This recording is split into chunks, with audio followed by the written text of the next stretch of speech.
अच्छा, एक सवाल ये है कि अगर ईश्वर सब जानते हैं तो फिर मैं प्रार्थना क्यों करूं? भाई ईश्वर को तो मेरा दुख समझ जाना चाहिए ना, तो फिर मैं क्यों प्रार्थना करूं? देखिए, ईश्वर बेशक सब कुछ जानते हैं, लेकिन प्रार्थना, आप भगवान के लिए कुछ नहीं कर रहे। पहली बात तो ये है, प्रार्थना करने से भगवान का क्या लाभ है आप बताएं? जो भी लाभ है आपका है, खुद का है। प्रार्थना। आपने कहीं मंदिर गए हो? अच्छा, मंदिर में जाने के बाद आपको क्या महसूस होता है? सुकून, बहुत आपको शांति महसूस होती है। इसीलिए तो मंदिर जाते हैं, वरना आप कहीं और भी जा सकते हैं। तो एक बात ध्यान रखना कि व्यक्ति के लिए जब उसके जीवन के सारे रास्ते, दरवाजे बंद हो जाते हैं ना, तब एक ही दरवाजा होता है जो उसके लिए खुला रहता है, और वो उसके भगवान का दरवाजा होता है। और आप कहते हैं कि मुझे प्रार्थना करने की आवश्यकता क्या है? अरे मैं तो ये कहूँगी 24 घंटे उसको शुक्रिया कहना चाहिए, 24 घंटे उसकी प्रार्थना करनी चाहिए। मुझे समझ नहीं आता है कि लोग उसकी प्रार्थना करने से कतराते क्यों हैं। इस शरीर का कोई भरोसा है? आप सोचें कि उसकी हमारे ऊपर कितनी मेहरबानियां हैं। क्या जरूरत थी उसने हमें मनुष्य बना दिया? अगर पशु बना देता तो, पक्षी बना देता तो हम लड़ने जाते।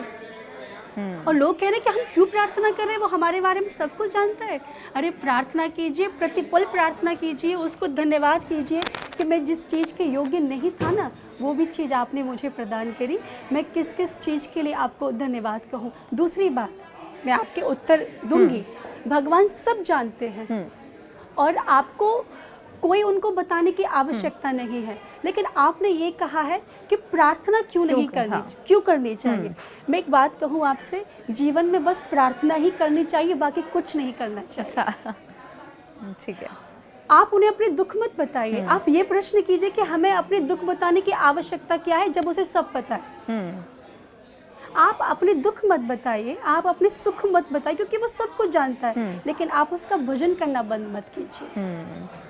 ईश्वर अगर सर्वशक्तिमान है, जैसा हम हमेशा पढ़ते, देखते और समझते आए हैं, तो फिर मुझे ये बताइए कि अच्छाई और बुराई बनाने वाला कौन है? अगर बुरा गलत है तो फिर ईश्वर ने बनाया क्यों वो कर्म? देखिए, अच्छा और बुरा तो हम बनाते, भगवान ने आपको बुद्धि दी जी, ज्ञान दिया, विवेक दिया, सोचने समझने की क्षमता दी। आपको सब पता है कि ये अच्छा है कि ये बुरा है। ये आपका चॉइस होता है कि आप क्या पसंद करते हैं। लोगों की प्रॉब्लम पता है क्या? अगर जीवन में अगर एक पुण्य का काम कर देते हैं तो दुनिया में कहते हैं हमने किया है, और अगर 10 काम बुरे करते तो कहते तो राम जी की इच्छा थी सो हो गया। वो तो भगवान की इच्छा थी, हमने थोड़ी किया भैया। बुरे हम कौन होते हैं करने वाले? ये तो सब ईश्वर कर रहा है। तो प्रॉब्लम क्या है कि अच्छे काम तो हम करते हैं और बुरे काम जितने हैं ना, वो सब आके ईश्वर कर जाते हैं। भगवान कभी किसी के कर्म करने में हस्तक्षेप नहीं करते। उन्होंने आपको स्वतंत्र किया है कर्म करने के लिए। तो आप अपनी इच्छा अनुसार, आप बुद्धिमान है, विवेकमान है, आपको पता ये चीज़ अच्छी है, आप भक्ति करेंगे, ईश्वर के नजदीक जाएंगे। पाप करेंगे तो आपको पता आपके साथ क्या होगा। जी। तो इसलिए आप, भगवान ने नहीं कुछ कहा कि आप अच्छा चुनो, या आपको बोला भगवान ने आकर के, ये तो भगवान ने हमें सब सोचने समझने की, वो हम खुद चुनते हैं कि हमें क्या करना है। अच्छा, और ये आपको नहीं लगता कि ये इस युग में थोड़ा ज़्यादा है? इसीलिए मेरा सवाल आपसे ये है कि कलयुग की अवधि के बारे में कुछ बताया गया है? कलयुग की अवधि कितनी है और क्या कल की अवतार होगा? हाँ, देखिए, कलयुग की जो आयु है लगभग 4,32,000 के आसपास है, जिसमें से मात्र 5,000 साल ही अभी निकले हैं। तो अभी तो बड़ा लंबा समय है। तो ऐसा शास्त्रों में वर्णन है कि कलयुग के जब अंतिम समय, अंतिम चरण आएगा, उस समय भगवान श्री कल्कि उत्तर प्रदेश के संभल नामक गांव में अवतार लेंगे। और ये बात शास्त्र भी कहता है कि जब जब हो ही धर्म की हानि, बाढ़ ही असुर अधम अभिमानी, तब तब धरि प्रभु विविध शरीरा, रही कृपा निधि सज्जन पीरा। जब जब धर्म की हानि होती है, अधर्म का बोलबाला होता है, तब तक भगवान कोई न कोई अवतार लेकर आते हैं। तो भगवान कल्कि का अवतार अवश्य होगा। अब इस कलयुग की हम चूंकि बात कर रहे हैं, आपको नहीं लगता कि अभी का जो व्यक्ति है वो दुखी ज़्यादा है? आप किसी से भी बात कर लीजिए, 5 मिनट के बाद आपको कोई परेशानी ज़रूर पता चल जाएगी। तो अभी ये जो युग है, इसमें हर व्यक्ति दुखी क्यों है, या उसको अपनी परेशानियां इतनी बड़ी क्यों लग रही हैं? कभी आपने सुना है कि अंधेरे ने सुबह न होने दी हो? जीवन में परेशानियां तो आएंगी, लाइफ में प्रॉब्लम्स का आना ये तो एक पार्ट ऑफ लाइफ है, लेकिन उस परेशानी से बाहर निकल कर आना मुस्कुराते हुए, वो भी ये आर्ट ऑफ लाइफ है। तो आज का व्यक्ति दुखी इसलिए है क्योंकि एक तो उसके अंदर आत्मविश्वास की कमी है, दूसरा उसको ना भगवान पर विश्वास नहीं है। आप एक विमान में बैठकर यात्रा करते हैं, क्या आप उसके पायलट को जानते हैं? नहीं। आप एक ट्रेन में बैठ के यात्रा करते हैं, क्या आप उस मोटरमैन को जानते हैं? आप एक बस में बैठकर यात्रा करते हैं, क्या आप ड्राइवर को जानते हैं? नहीं। आपको ड्राइवर पे भरोसा है और आप बस में बैठ जाते हैं कि ये आपको सेफली वहाँ पहुंचा देंगे। आप ड्राइवर पे भरोसा कर सकते हैं, आप पायलट के ऊपर भरोसा कर सकते हैं, मोटरमैन पे भरोसा कर सकते हैं। तो जब आप इन पे भरोसा कर सकते हो तो आपके जो जीवन रूपी यात्रा है, जब आपको पता है कि इस यात्रा को चलाने वाला स्वयं श्री बांके बिहारी है, तो आप उस बांके बिहारी पर भरोसा क्यों नहीं कर सकते? भरोसा नहीं कर सकते, इसीलिए हम दुखी हैं। आप जब तक भगवान से दूर रहोगे आप दुखी रहोगे। आप हमेशा ध्यान रखना, आपने एक भजन सुना है, वाह वाह रे मौज फकीर दी। ये संत जिनके पास रहने के लिए घर नहीं है, खाने के लिए भोजन नहीं है, पहनने के लिए कपड़े नहीं, आप उनसे पूछो बाबा आप कैसे हो? परम आनंद में। अच्छा। मैं परम सुखी हूँ, ब्रह्मा की सृष्टि में मेरे जैसा सुखी कोई नहीं है। आप जब तक भगवान से विमुख रहोगे आप दुखी रहोगे, और जैसे ही भगवान के नजदीक आ जाओगे आप सुखी हो जाओगे। अर्जुन का नाम आपने सुना? चाहते तो अर्जुन अकेले भी लड़ सकते थे, लेकिन अकेले लड़ते तो जीवन भर दुखी रहते, हार जाते और मारे जाते। जीवन में श्री कृष्ण को अपने साथ रखिए, न कभी आप हारेंगे न आप कभी दुखी होंगे। भगवान ने खुद भगवत गीता में कहा, तस्मात् सर्वेषु कालेषु माम नुस्मर युद्ध च। भगवान ने कहा तुम्हें कर्म भी करना है और कर्म करते करते मुझे याद भी करना है। और अर्जुन और श्री कृष्ण जैसी अगर जोड़ी बन जाएगी ना, तो कौरव जैसे कितने भी महारथी आ जाए कुछ बिगाड़ नहीं पाएंगे, आपको दुखी नहीं कर पाएंगे। तो क्या वो ईश्वर की आस्था से दुख खत्म हो जाते हैं या उनका एहसास कम हो जाता है? बहुत अच्छा प्रश्न है। देखिए, मैं ये बिल्कुल नहीं कहूँगी कि भगवान का भजन करने से दुख खत्म हो जाता है। जो भगवान का भजन करते हैं उनके जीवन में भी बहुत से दुख होते हैं, मेरे जीवन में भी है, हमें भी बहुत सारी परेशानियाँ होती हैं।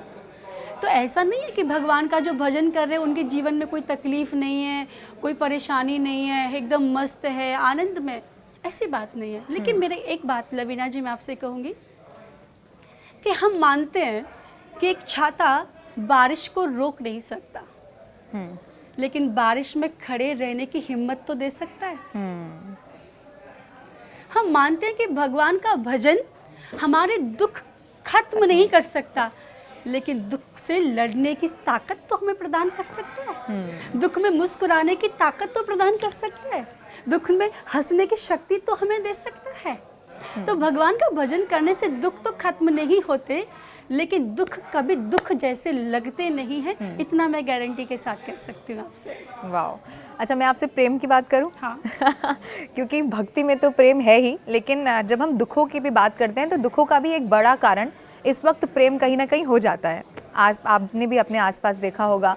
तो अगर मैं ये पूछूं, ईश्वर के हिसाब से प्रेम करने का सही तरीका क्या है? पहले तो ये जानते हैं प्रेम क्या है। दरअसल प्रेम सब कुछ है। दूसरी बात, प्रेम वाणी का विषय नहीं है। प्रेम वो है जिसको आप अपने शब्दों में व्यक्त नहीं कर सकते, जिसके विषय में बोलने पर ही आपकी वाणी रुक जाए, आपका कंठ अवरुद्ध हो जाए, आपका हृदय भर आए, आपके नेत्रों में अश्रु आ जाए, वो प्रेम है। प्रेम जिसके अंदर कोई स्वार्थ ही नहीं है, जिसमें कुछ आपसे लेना ही नहीं है, वो प्रेम है। प्रेम जो अपने प्रियतम के लिए अपनी प्रियतमा के लिए, अपने स्वामी के लिए, अपने आराध्य के लिए अपना सिर काटकर देने की सामर्थ्य रखता है, वो प्रेम है। जो अपनी प्रियतमा के लिए, अपने स्वामी, देखो प्रेम गली अति सांकरी जहाँ में दो ही ना समाए। प्रेम में दो लोग एक साथ नहीं चल सकते, प्रेम में एक होना पड़ता है। क्यों? क्योंकि प्रेम ब्रह्म है, प्रेम ब्रह्म का स्वरूप है। प्रेम कोई साधारण चीज नहीं है। लोग इस तो प्रेम सिर्फ आई लव यू तक सीमित नहीं है, क्योंकि प्रेम साक्षात ब्रह्म का स्वरूप है। प्रेम इतना बड़ा है कि इस प्रेम को पाने के लिए भगवान श्री नारायण को कृष्ण बनकर अवतार लेना पड़ा। क्या जरूरत थी भगवान को अवतार लेने की? प्रेम की खातिर भगवान ने अवतार लिया। आपने सुना, ताहे अहिर की छोहरियाँ छछियावर छाछ पे नाच नचावे। ब्रज की गोपियाँ भगवान को ना अपनी उंगलियों पे नचाती थी।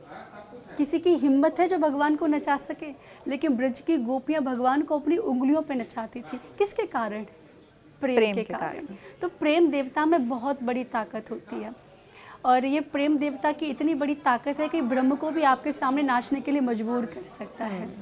तो ये जो प्रेम है ना, ये वाणी के माध्यम से या शब्दों के माध्यम से व्यक्त नहीं किया जा सकता, और प्रेम करने का अधिकारी भी वही है जो बिना कुछ चाहे आपसे। प्रेम का एक नियम होता है कि प्रेम में कोई शर्त नहीं होती, बिना शर्त के होता है, बिना किसी कारण के होता है, और बिना किसी इच्छा के होता है। प्रेम का एक ही उद्देश्य है कि मेरा प्रेमी सदैव प्रसन्न रहे। इसके लिए मुझे अपना सर काटना भी पड़े तो भी एक सेकंड सोचना ना पड़े। आप बताओ, आज के लोग कर सकते हैं? नहीं कर सकते। वो तो आपका ही काट लेंगे। तो मेरा सभी से निवेदन है कि आप जीवन में प्रेम कीजिए, सभी से प्रेम कीजिए। हम तो कहते हैं सभी के अंदर भगवान रहता है, सभी से प्रेम कीजिए। लेकिन मैं एक बात हमेशा कहती हूँ, लोग कई बार मेरा विरोध भी करते हैं, लेकिन मैं हमेशा एक बात कहती हूँ कि आपके हृदय में जो प्रेम है ना, वो प्रेम सिर्फ और सिर्फ श्री बांके बिहारी के लिए है। वो प्रेम सिर्फ और सिर्फ श्री राधा रानी के लिए है। आप उनसे प्रेम कीजिए, जगत तो अपने आप आपसे करने लगेगा। अच्छा, तो फिर आपने कहा कि भाई आपने तो प्रेम की अलग परिभाषा आज बता दी, और मुझे लगता है कि जो दर्शक हमें देख रहे हैं, सुन रहे हैं, उनके लिए भी बड़ा मुश्किल होगा ये इस वक्त समझ पाना। तो फिर जब प्रेम ये है, तो फिर ये चीटिंग, ब्रेकअप और फिर ये धोखा, ये सब कुछ क्या है? जहाँ स्वार्थ होगा वहाँ पर ये सब होगा। देखिए, मैं लोगों से एक बात हमेशा कहती हूँ, जहाँ पे स्वार्थ के सुर नर मुन सब के यह रीति, स्वार्थ लागे करही सब प्रीति। आजकल जो लोग आपको नमस्कार करते हैं ना, वो भी अपने स्वार्थ से करते हैं, क्योंकि ये एक रीति बन चुकी है। जीवन में जो भी जिससे प्रेम कर रहा है, किसी न किसी स्वार्थ से कर रहा है, और जैसे ही स्वार्थ पूरा हो जाता है, ब्रेकअप हो जाता है। जब आप किसी के साथ स्वार्थ से जुड़ेंगे और आपका स्वार्थ पूरा हुआ, आप वहाँ से भागना चाहेंगे, या आपकी इच्छाएं खत्म हुई, आपकी नई नई इच्छाएं शुरू हो गई, और जब इच्छा पूर्ति नहीं होगी, आप दूसरी जगह ट्राई करेंगे। लेकिन ये हमारे सनातन परंपरा का नियम नहीं है। हमारे यहाँ तो जिससे एक बार हो गया सो हो गया। ये ब्रेकअप और ये अलग होना, ये डिवोर्स देना, ये सब हमारे यहाँ का नहीं है, ये बाहरी पद्धति है। मेरा लोगों से निवेदन है कि आप सच्चे रिश्ते बनाएं और उनको आजीवन निभाएं। अच्छा, लेकिन हम तो परिवार में भी ये सब देख रहे हैं, ख़ास तौर पर सास बहू, ये तो बड़ी आम समस्या मुझे लगता है आजकल हो गई है। तो फिर ये सब क्या है? देखिए, मैं जितनी भी सासू माँ है ना, मैं उनसे एक निवेदन करूँगी कि सास बहू को बेटी माने और बहू सास को माँ माने, तो सारे झगड़े खत्म हो जाएंगे। लेकिन प्रॉब्लम क्या है, सास बहू को बेटी कभी मानती ही नहीं है, इसीलिए बहू सास को कभी माँ नहीं मान पाती। तो पहला कर्तव्य सासू माँ का है कि वह बहू को अपनी बेटी माने। मेरी एक बात ध्यान रखना कि जो माता पिता को स्वर्ग ले जाता है ना, वो घर का बेटा होता है। जो घर को स्वर्ग को घर में ही लेकर आ जाए, वो घर की बेटी होती है। लेकिन जो आपके घर को ही स्वर्ग बना दे, वो सासू माँ आपके घर की बहू होती है। इसीलिए अपनी बहू का सम्मान कीजिए।